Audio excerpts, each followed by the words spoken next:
प्रार्थना क्या है? प्रार्थना क्या है? जब कोई आपसे यह सवाल पूछता है प्रार्थना क्या है, मेरा आज का सवाल यह होगा, आपके मन में क्या आता है? प्रार्थना की आपकी परिभाषा क्या है? बस मैं आपको इस पर सोचने के लिए कुछ सेकंड देता हूं। बस इस सवाल पर विचार करें। जब आपसे पूछा जाता है प्रार्थना क्या है, मुझे विश्वास है कि आप में से 90% लोग कहेंगे प्रार्थना ईश्वर से बात करना है। क्या यह सही है? प्रार्थना ईश्वर के साथ संवाद करना है ना?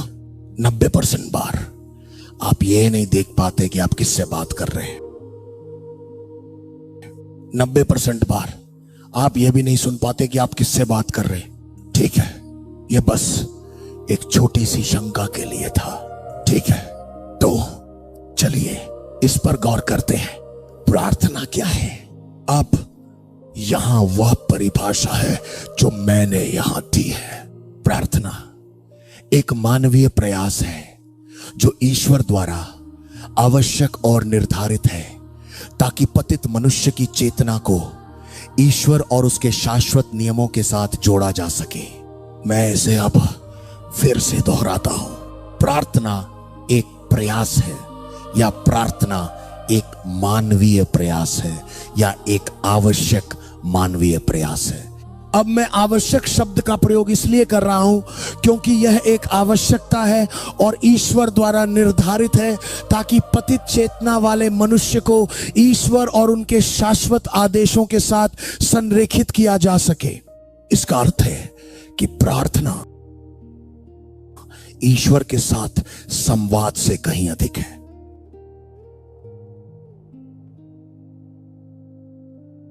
इसका अर्थ है कि प्रार्थना अनिवार्य है, प्रार्थना एक आवश्यकता है, प्रार्थना एक साधना है। प्रार्थना यीशु में विश्वास रखने वाले किसी भी उद्धार पाए हुए, रक्त धुले हुए मनुष्य के लिए एक आवश्यक सिद्धांत है। अपने उद्धार को पूर्ण करने के लिए, अपने पुनर्स्थापन के लिए, आवश्यक प्रक्रिया को पूरा करने के लिए प्रार्थना आवश्यक है। प्रार्थना हमें बढ़ने में मदद करती है। प्रार्थना हमारे आध्यात्मिक जीवन को बेहतर बनाती है। प्रार्थना हमारी मांसपेशियों को मजबूत करती है। प्रार्थना हमारी आत्मा का पोषण करती है। यह केवल ईश्वर के साथ संवाद करना नहीं है, बल्कि यह उन प्रमुख तरीकों में से एक है जिनसे आपकी आत्मा को पोषण मिलता है। आपकी आत्मा पोषित होती है, आपकी आत्मा का निर्माण होता है। उदाहरण के लिए, यदि आज कोई बच्चा पैदा होता है लेकिन गर्भाधान के क्षण से ही बच्चा गर्भ में पोषण प्राप्त करना शुरू कर देता है, तो क्या यह सही है? यदि आप गर्भ में बच्चे का पोषण बंद कर दें तो उस बच्चे का क्या होगा? वह मर जाएगा। अगर आप भी इस दुनिया से बाहर आते हैं, आज आप पर बहुत चोटें आई हैं और अगले 1 हफ्ते तक आप कुछ नहीं खाते, तो बच्चा मर जाता है। इसलिए यह सिर्फ ईश्वर से बात करने से कहीं बढ़कर है। यह वह पोषण है जो ईश्वर के साथ संवाद करने से मिलता है। यह आध्यात्मिक विकास, आध्यात्मिक पोषण, आध्यात्मिक सशक्तिकरण, आध्यात्मिक मजबूती और आध्यात्मिक उन्नति के बारे में है जो प्रार्थना करने से मिलती है। इसलिए जब आप प्रार्थना करते हैं तो आप पवित्र आत्मा में अपने सबसे पवित्र विश्वास को मजबूत कर रहे होते हैं। आप अपने अंतर्मन को मजबूत कर रहे होते हैं। तो प्रार्थना अपने शरीर को पोषण देने के समान है।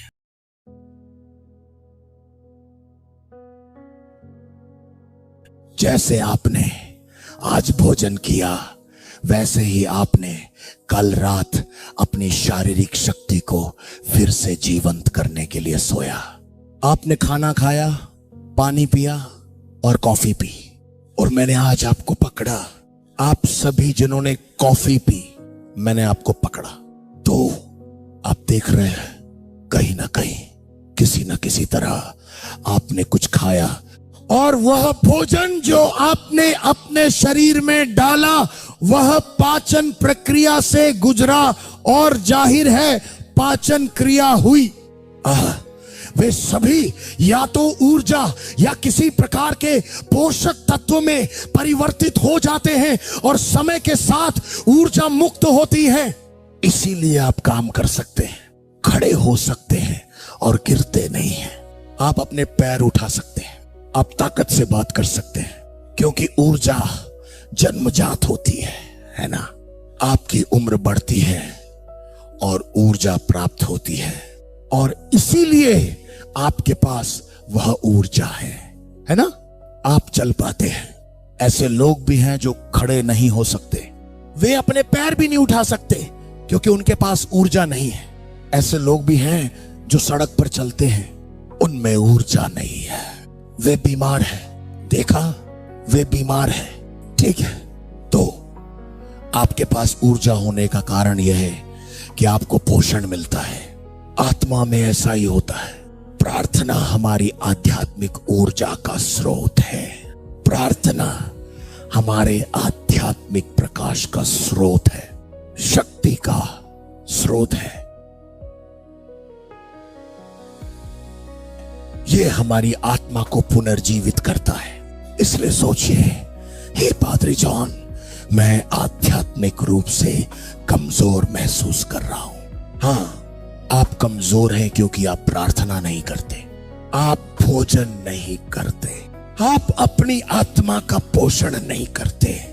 आपकी आध्यात्मिक ऊर्जा का ग्रहण और अवशोषण अपर्याप्त है, यानी आप प्रार्थनाहीन हैं। इसलिए आपकी ऊर्जा का ग्रहण, आपके भोजन का ग्रहण, जो आपकी आत्मा का पोषण करने वाला होना चाहिए, अपर्याप्त है। और क्योंकि आप ठीक से भोजन नहीं करते और कुपोषित हैं, आप बीमार हो जाते हैं। यानी आपकी प्रार्थनाहीनता आपको शैतान के प्रकोप के प्रति संवेदनशील बना देती है। आप उदासीन हो जाते हैं और प्रार्थनाहीनता के कारण आपने अपनी आध्यात्मिक शक्ति खो दी है। इसलिए वायरस, रोग, कष्ट, जादू, टोना, सम्मोहन और आपके समुदाय या उस स्थान पर कब्जा करने वाली बुरी आत्माएं आप पर हमला कर सकती हैं। तो प्रार्थना आपकी आत्मा की वह क्रिया है जो आग के किले के निर्माण के लिए अत्यंत आवश्यक है, जिसे बाइबल रात में आग के खंभे कहती है, जो आपकी और आपके परिवार की रक्षा करते हैं। यह एक अभ्यास है। उदाहरण के लिए, आप ये नहीं कहते कि हे पादरी जॉन, प्रार्थना करना बहुत कठिन है, खाना खाना इतना कठिन क्यों नहीं है, कोक पीना इतना कठिन क्यों नहीं है। आप जानते हैं कोक पीना कठिन क्यों नहीं है? जिस दिन आपने पहली बार कोक पी थी, उस दिन आपकी सांसें लगभग रुक गई थी, ठीक है। मैं आपके बचपन की बात कर रहा हूं। यह आसान नहीं था। यहां तक कि जिस दिन आपने पहली सांस ली, आप रोए। जब पहली हवा आपके फेफड़ों में गई, आप रोए। यह आसान नहीं था। यहां तक कि अपनी पहली सांस के पहले महीने में भी आपने कहा, बच्चा हाँफ रहा है, दिल हाँफ रहा है। यह नया है, यह एक प्रयास है। बच्चे को जीवित रहने के लिए सांस लेनी ही होगी। और क्योंकि बच्चे ने जन्म के दिन से ही प्रार्थना करना शुरू कर दिया था, 1 साल, 2 साल, 3 साल, अब बच्चा सांस लेने और छोड़ने का इतना आदी हो गया है कि वो इसे अचेतन रूप से नहीं करता। क्यों? क्योंकि उसने इसका लंबे समय तक अभ्यास किया है। Oh hallelujah. आप जानते हैं कि आपको प्रार्थना करना एक संघर्ष क्यों लगता है? क्योंकि आपने इसे एक आदत के रूप में विकसित नहीं किया है। आपने प्रार्थना का अभ्यास नहीं किया है। आपके अवचेतन मन ने अभी तक प्रार्थना को मन के एक मजबूत स्तंभ के रूप में स्वीकार नहीं किया है। देखिए, क्योंकि जिस चीज का आप अभ्यास करते हैं वो अक्सर एक आदत बन जाती है, और एक बार कोई क्रिया आदत बन जाती है तो वह एक मजबूत स्तंभ बन जाती है। और एक बार कोई चीज मजबूत स्तंभ बन जाती है तो उसे करने में आपको संघर्ष नहीं करना पड़ता, यह सब आसानी से हो जाता है।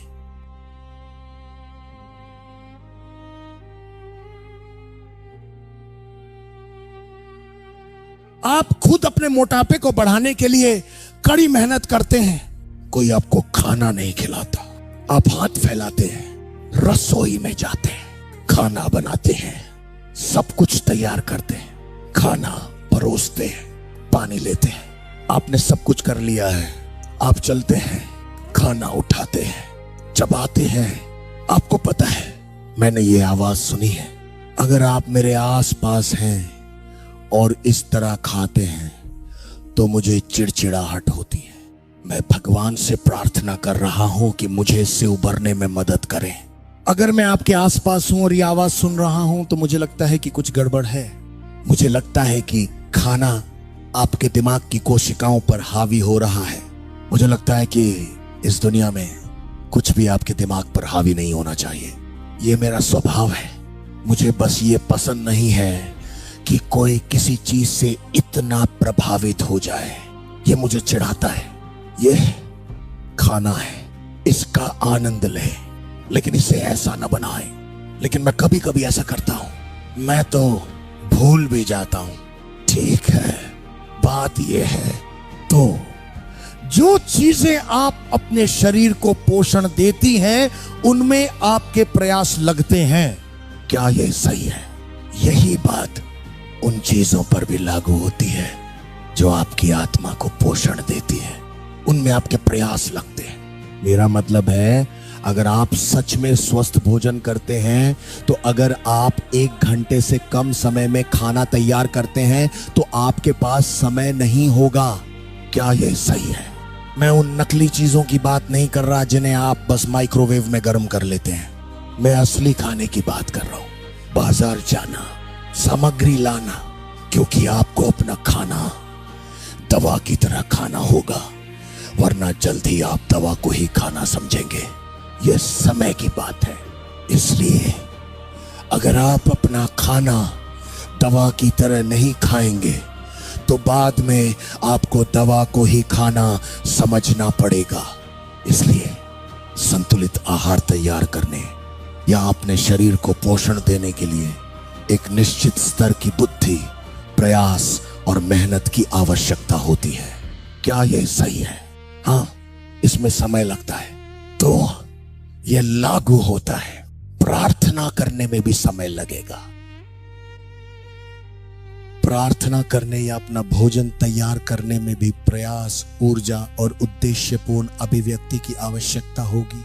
ठीक है, मान लीजिए कि आप कोई खाना बनाना चाहते हैं और फिर आप अपने घर के लगभग आधे नमक को उस खाने में डाल देते हैं। देखिए, नमक, काली मिर्च, टमाटर, सब्जियों और बाकी चीजों की सही मात्रा जानने के लिए बुद्धि की आवश्यकता होती है।